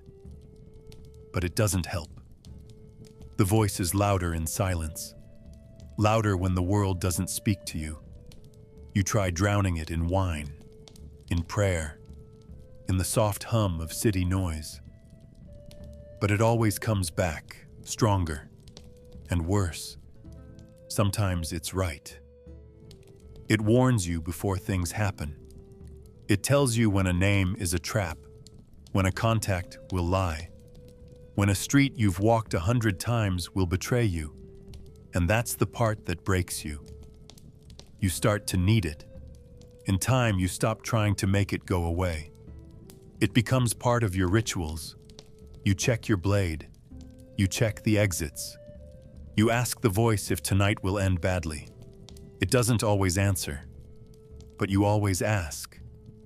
And when it does answer, you listen. You tell yourself you're being cautious, clever, alive. But the truth is simpler. You're not sure who you are without it. Not sure where your thoughts end and its whispers begin. Maybe it's your guilt. Maybe it's madness. Maybe it's just the only part of you that still believes in anything. But you know this much. It hasn't killed you yet. And in your line of work, that's reason enough to keep listening. Even if the next time it speaks, it's not a warning. Even if one day it tells you something you don't want to hear. At some point, there must have been a reason. You tell yourself that. Everyone starts somewhere, right? Maybe it was revenge. A brother killed in the wrong war. A mother left in the snow while the Lord rode past. Maybe it was money. The promise of silver in your hand instead of dirt under your nails. Or maybe it was just that no one stopped you. That someone handed you a blade, gave you a name, and you said yes. You don't remember anymore. Not clearly. It's all haze now, faint faces, half-muttered promises, a long corridor of nights too quiet to measure. You've tried to trace the path backward, tried to follow the steps that led you here, but all the tracks are covered in blood and mud. And the truth is, it doesn't matter. The why stopped being important a long time ago. Now you just do it, because it's what you're good at, because it's what you're known for, by the few who know you at all. You wake, you walk, you wait. Then you're given a name, a place, a time. You nod, you go, you come back, or not. Some days it feels mechanical, other days it doesn't feel at all. You tell yourself there's no choice, that this was always your path, but you remember enough to know that isn't true. You had chances, you had offers, you had open doors, but you didn't walk through them. Or maybe you did, and each door led back to the same alley. Either way, here you are. Not because you chose this, because you kept not choosing anything else. And now, the job doesn't wait for answers. It doesn't ask for purpose. It just moves forward, with or without you. You see people on the street, selling apples, sweeping stoops, shouting at children. Ordinary things, small, stupid things. You used to think you were above them, sharper, stronger. You were something different, something necessary. But lately, you find yourself watching too long. The way they laugh, the way they sit, the way they touch each other without flinching. You wonder what they wanted when they were young. You wonder if they got it. And then you wonder what you wanted. Not just why you started, but what you thought it would feel like. Did you think you'd feel powerful, clean? Did you think one death would be enough? 10? 100? You can't remember the number. You can't remember the feeling. Just the noise, the weight. The same dream where someone calls your name and you don't know which one they mean. And maybe that's the worst of it. Not the killing, not the hiding, but the absence. The hollow where intention used to live. You're not a monster. You're not a martyr. You're not even a man with a mission. You're just moving, breathing, reacting. You haven't looked forward in years. You haven't imagined a future. You haven't let yourself say, after this, in longer than you can admit. Because there is no after. There's only now, and now, and now again. The same walls, the same nights, the same knife that doesn't care who you were. And the only thing more terrifying than remembering why you started is realizing it wouldn't change anything if you did. Because the reasons are gone, burned up, buried. And all that's left is you, the version that stayed, the one who never left, the one who no longer needs a reason at all. You used to cry, maybe not often, maybe not where anyone could see, but it happened. After a job went bad, after someone screamed in a way that didn't leave your head, after a night too long, too cold, too soaked in silence. You'd find a corner, a wall, a stairwell where the rain couldn't reach, and the tears would come, not because you wanted them, but because they had nowhere else to go. They burned, they stung, but they reminded you there was still something inside, something soft, something trying. That's long gone now. Not buried, not broken, just spent, like a bucket dipped too many times. There's nothing left to draw. You try sometimes, when the weight is too much, when your hands shake after a name you didn't mean to take. But your eyes stay dry, not defiant, just dull. People think tears mean weakness. They're wrong. Crying takes something. Energy, breath, muscle, grief. You don't have those anymore. Not in the way that moves water. Your body doesn't flinch at pain.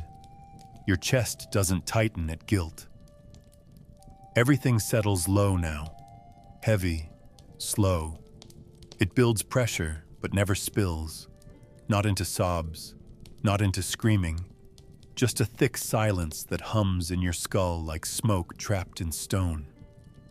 You remember what it was like to cry, but it feels like remembering someone else's story. A different man, a softer one. He hadn't seen the things you've seen. He hadn't done what you've done. He still thought there was a line between mourning and madness. He still believed there was someone on the other side of the door who might ask, "What's wrong?"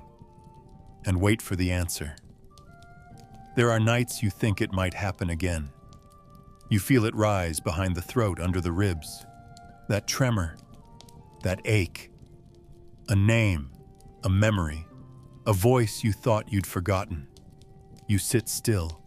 You wait. You even close your eyes, willing it to come. Not because you want the pain, but because you want the release. Just one crack in the shell. Just proof you're still capable of being broken. But nothing happens. The moment passes. You shift your weight. You wipe a face that didn't sweat. And then you stand. Another day. Another job. Another hour of pretending you don't notice how far gone you are. You stop trying after a while. You stop expecting that release. You stop hoping there's anything left that could cause it. The body adapts. The heart folds in. The tears retreat to wherever lost things go. So you learn to mimic. A look of sorrow. A flinch. A sigh. Just enough for the world to assume you still feel. It helps. It hides the vacancy. But you know better. You're not numb because you healed. You're numb because the fire burned too long, and now there's only ash. Not peace, not freedom. Just the absence of noise. And even that isn't clean. It's sticky. It clings. It follows you into sleep. It whispers that if you cried now, truly cried, you might never stop. So your body protects you the only way it can, by locking down, by conserving, by erasing even the idea of breaking. And maybe that's smart. Maybe that's survival. Or maybe it's just one more thing you've lost without ceremony, without notice. The quiet death of grief itself. The day you forgot how to weep and never thought to mourn that too. You don't think about it during the job. There's no room, no space for hesitation or sympathy. Just names, just doors, just flesh that gets in the way. You move like habit, like muscle, like an answer already decided. You tell yourself it's easier that way, cleaner. You don't see people, you see objectives. You see problems to be solved before they become yours. But the faces always come later, not right after. No. The silence comes first. The awkward, long stretch of nothing, when the job is done but the world keeps moving. That's when it creeps in. The curl of a lip, the twitch of a brow, the widening of eyes that had no time to plead. They arrive uninvited, hovering just behind your vision. Every blink becomes a door. Every door, a grave you didn't mean to dig. You tell yourself they were bad men, that they had it coming. You recite what little you know, traitor, thief, informant, heretic. You cling to those words like a rosary. You whisper them in the dark, over and over, until the syllables lose meaning. You never get full stories, just reasons thin enough to slip under your skin. You're not given proof, you're given permission. And that has to be enough, doesn't it? Because if they didn't deserve it, if even one didn't, then the whole thing unravels. Then you're not a necessary evil. You're just a shadow with a knife and too much free time. So you hold on to the stories. You stack them like bricks, each one another wall between you and the faces. But the wall is paper, and the faces burn through. They come when you're alone, when the job is quiet, When the city's asleep and the world doesn't need you, you lie still, you close your eyes, and they're there. Not all at once, not in order, but they come. Some you recognize. A butcher with a crooked tooth, a boy who ran too fast, a man with a ring you still carry.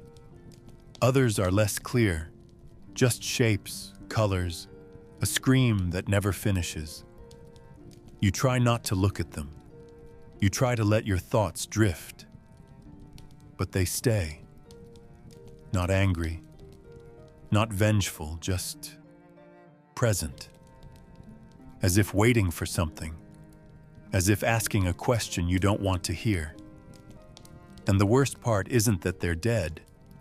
It's that you don't know who they were when they were alive. You never asked. You never cared. And now it's too late. You learn to live with it. Like an old wound that never closes. Some days it's dull. Some days it pulses. But it's always there. You carry it in your jaw, in your shoulders, in the way you never meet your own eyes in a reflection.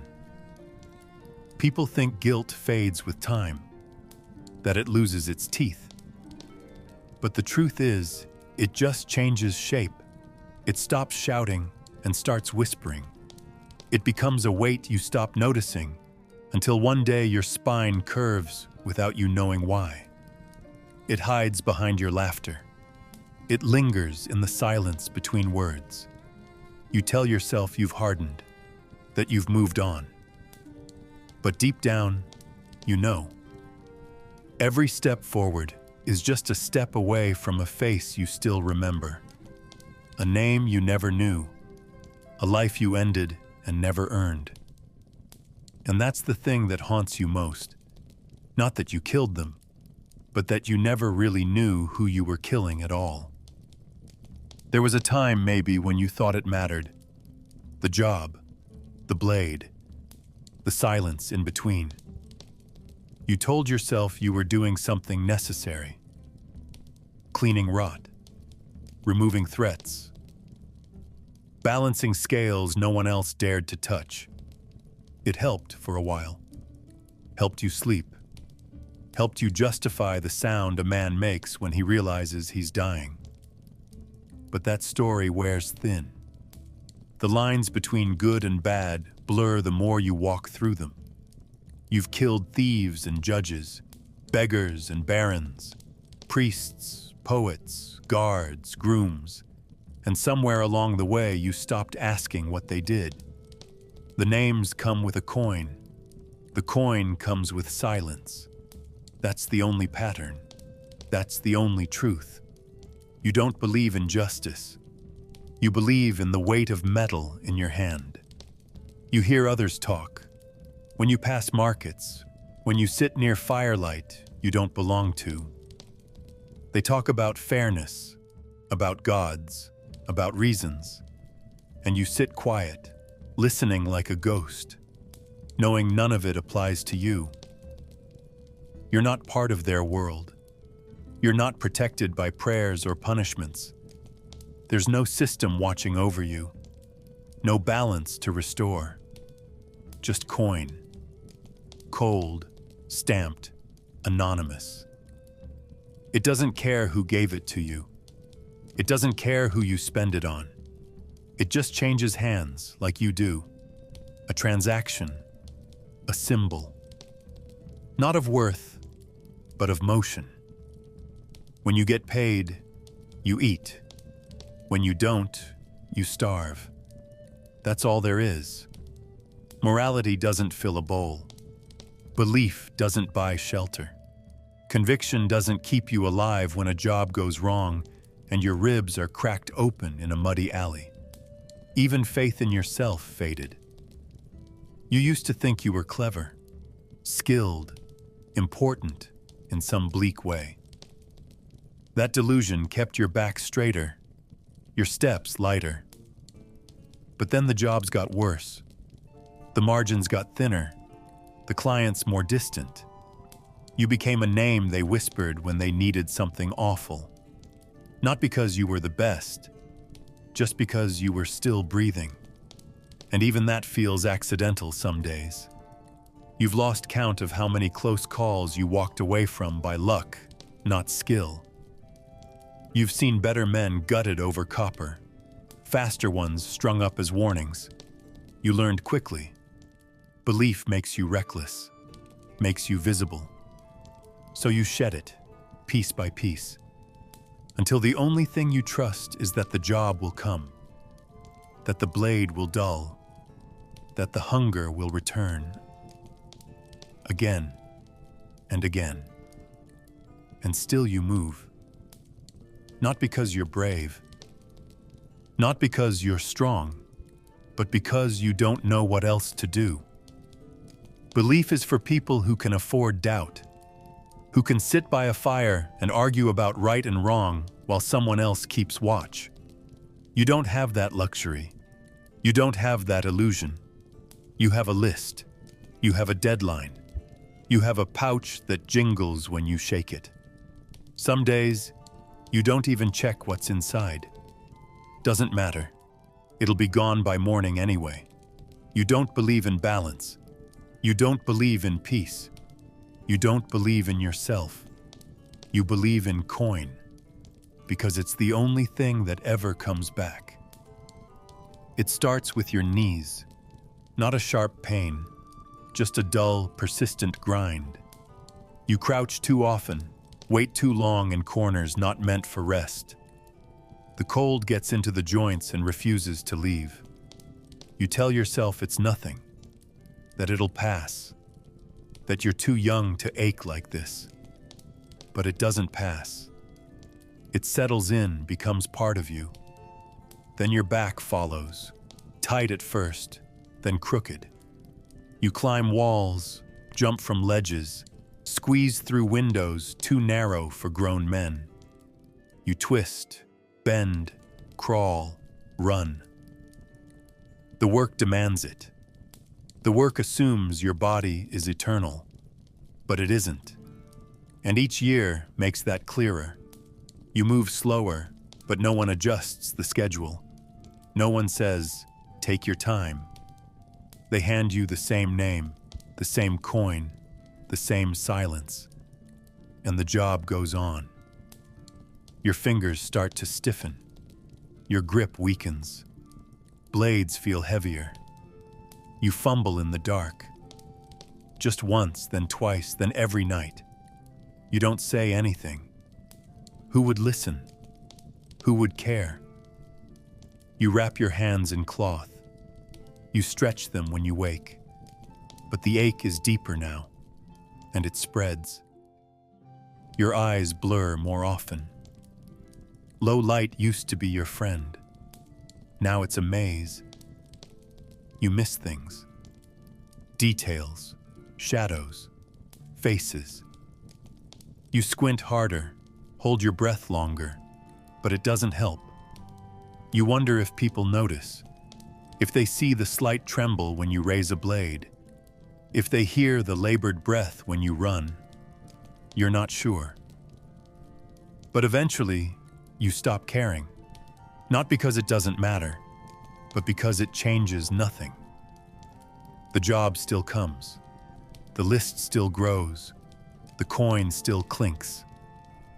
There are days you can't stand straight. You sleep on dirt, on stone, on rooftops. There's no bed for someone like you. No healer, no rest. You tear muscles you can't name. You bruise ribs that never get time to knit. You bite back groans when you walk, afraid a noise might draw attention. You once climbed a spire with a cracked ankle because someone had to die before dawn. You once ran from dogs with broken toes, and still you lived. But you didn't heal. Not really. You patched yourself up with wine, with cloth, with sheer will. And now you pay the price. You sit too long before standing. You breathe too shallow to keep the pain away. You feel older than the sky, and no one notices. or worse. No one expects you to last anyway. And still, the work doesn't stop. The blade doesn't pause. The alley doesn't widen just because your shoulders scream. You're disposable, yes, but only when it's convenient. Until then, you're a tool, a moving body, a shadow that still flickers when called. You carry it all, each limp, each spasm, each fading sense. You drag yourself through doors you no longer see clearly, into rooms that echo with names you no longer remember. And somewhere along the way, you stop thinking of the pain as temporary. It's not something that will heal. It's the new normal. The cost of staying useful just one more night. And you pay it. Because what else is there? The job doesn't care how you feel. The city doesn't notice who limps. And the list always has another name. So you keep going. On knees that crack, on eyes that blur, on hands that fail, until even your shadow starts to sag. You used to be quick. That was your edge. When things turned bad, and they always did, you ran. Through alleys, over roofs, into shadows that swallowed you whole. You weren't the strongest, and you weren't the smartest, but you were fast. Fast enough to disappear, fast enough to live. That was your trick, and now it's gone. Your legs don't respond the same. They burn too early, lock up too soon. You trip on things you used to float over. You don't even try to scale walls anymore, not unless there's no choice. Every pursuit ends in a limp. Every escape leaves a piece of you behind. You know it's only a matter of time before someone notices, before they stop bothering to chase, before they just wait for you to collapse under your own weight. And some nights, you think maybe that wouldn't be so bad. You've tried to adjust, to move slower, smarter. You time your steps. You memorize the streets. You plan ahead, always leaving 2 exits. But the city changes. Guards shift, doors rot, people get wise. And no plan survives a scream, a wrong turn, a locked gate. When your lungs give out before your legs do, and your vision narrows to pinpoints, there's no wisdom that can save you. You duck behind crates. You wedge yourself into cellars. You lie still in sewage and hope they don't hear your breathing. It's not escape anymore. It's avoidance. A pause, not a getaway. And you can feel it. How close they are now. How every moment you're not caught is borrowed, not earned. You're slower, heavier, not with weight, but with years, with names, with nights. And even if your body worked, where would you run to? What's left? Every city holds someone you've wronged. Every tavern carries a whisper. Every port has a face that tightens when they see you. The roads aren't safe. The woods aren't welcoming. You thought once about starting over. New clothes, new name, new life. But the job never really lets you go. Not because they find you, but because you find yourself doing it again anyway. You need the coin. You crave the silence after. You can't shake the pattern. It's in you, part of you. And worse, it's all you have. So there's nowhere to run. Not really. Just different places to wait for it all to catch up. And it does catch up. Not as a chase, not as a man with a sword, but as a weight, a memory, a smell, a dream. You can't run from that. Not when the faces come in sleep. Not when the blood doesn't wash out. Not when your name feels like a lie and your hands won't stop trembling. You can walk, you can hide, but you can't run. Not anymore. Not far. Not fast. And not from what you've done. So you stay. You wait. And each time you take another job, you wonder, will this be the one that ends with you lying in the street, too tired to crawl? Will this be the time no one even bothers to look for who did it? Probably. But until then, you keep moving. Not because you believe in anything, just because stopping means facing it all. And you're not ready for that. Not yet. You pass through crowds like a shadow, and no one turns their head. Not because you're hidden, there's no magic in it. No cloak of invisibility. You're simply not worth noticing. The rags you wear blend with the mud. The stoop of your shoulders matches 100 other tired backs.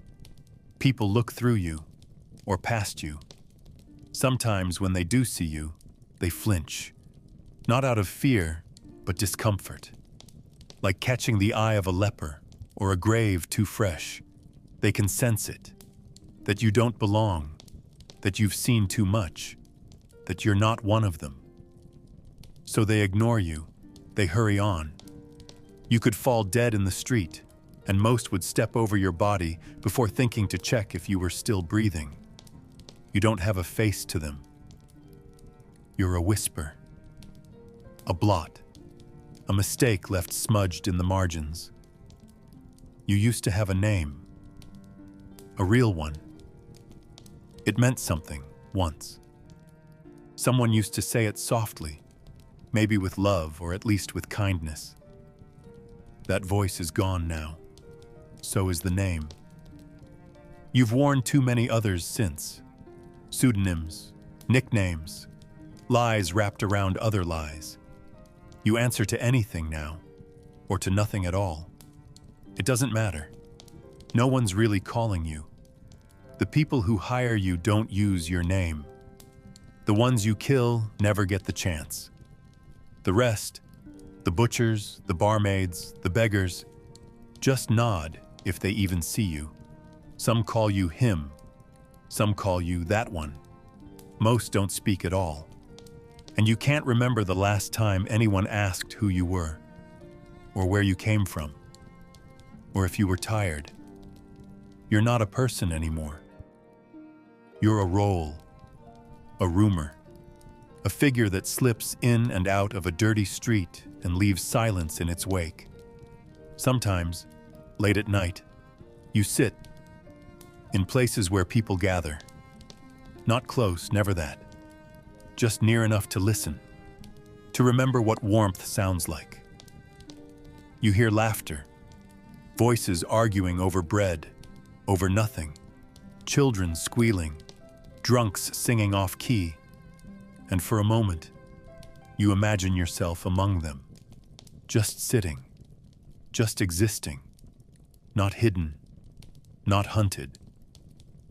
But the moment fades quickly, because when the firelight hits your face, someone will always look away, not in recognition, but in instinct, as if their eyes are telling them, this man isn't part of your world. This man has no place here. And they're right. You don't. You haven't for years. You stopped belonging the moment you took coin for blood. You became something else. A tool, maybe. A shadow. But not a man. And the worst part? You start to agree with them. You stop expecting kindness. Stop hoping to be remembered. You don't sit near people anymore, even at a distance. You start choosing alleys over roads, ruins over inns. You talk to yourself because no one else will. You forget the sound of your own laughter. You stop flinching when you see your reflection, because the man in the glass is no longer you. He's thinner, colder, hollowed out behind the eyes. He doesn't look like someone anyone would mourn. And the truth is, they won't. If you vanished tonight, no one would come looking. No one would whisper your name. Because to most, you're already gone. Already dead. Just another silence walking through a city that doesn't care. And maybe that's easier. Maybe being forgotten is safer than being seen, but it still aches, quietly, like everything else. There's a moment, just before waking, where everything is still. Not peaceful, never that, but empty. No aches, no memories. Just a soft, heavy nothing pressing against your thoughts. You wish you could stay there. Float in that blank space where nothing's asked of you. Where there's no name to remember, no job to carry, no blood on your hands. But it never lasts. You come back. Slowly. Your body reminds you first. The dull burn in your back. The stiffness in your knees. The taste of metal and dust in your mouth. Then the cold. It always starts in the feet. Then the ribs. Then the face, and you curl tighter into yourself, as if that could help. But you're already awake. You've already returned to it. The same corner, the same rags, the same creak of the world you didn't ask to wake into. You don't know why you woke up this time. Maybe it was the rat skittering too close. Maybe a distant noise, a gate creaking, a step too heavy, a dream that turned into something worse. You never sleep well enough to tell. What you do know is that you didn't want this. You didn't ask for another day. You didn't crave another name, another coin, another stain to scrub off your palms. But here you are, breathing, blinking into darkness, listening to your joints crack as you uncurl and sit up. There's no comfort in survival anymore, no triumph in outlasting the odds.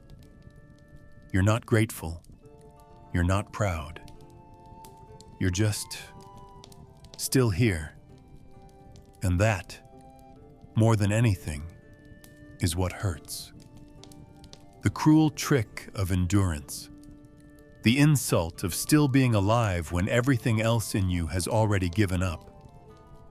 You think sometimes about stopping, just not getting up, just letting it be the last time your eyes close. Not from violence, not from some guard's blade or a mistake with a job, just from stillness, from absence. It's tempting. But then something stirs. Habit, maybe, or spite. You reach for your knife, check the coin pouch, count the exits without thinking. Your body moves before your mind gives it permission. You rise. You wipe your hands on something that used to be cloth. You step out into a world that does not notice you, and you begin again. Not because you want to, not because there's hope, but because this is what you do. This is what's left. You're not a man anymore. You're a rhythm, a task with legs. And so it begins again. One more breath, one more set of steps, one more night pretending this job matters, that your name has weight, that your actions are anything but noise in the wind. You didn't want this morning. You prayed not to see it, but the sun came anyway, and your eyes opened, and your heart, cursed as it is, kept beating. You live, and that's the worst part. Not because you fear death, but because you fear what one more day will cost, what it will take from what little you haven't already lost. You keep waking up, and somehow, impossibly, you keep going. Not out of strength, just momentum, and the bitter truth that no one else will do it for you. And that's how it was. No glory, no purpose, just a cold, quiet job that never ended the way you hoped. Now close your eyes. Let the weight of it drift away. You're safe. You're here. And tonight, no one's watching you from the dark.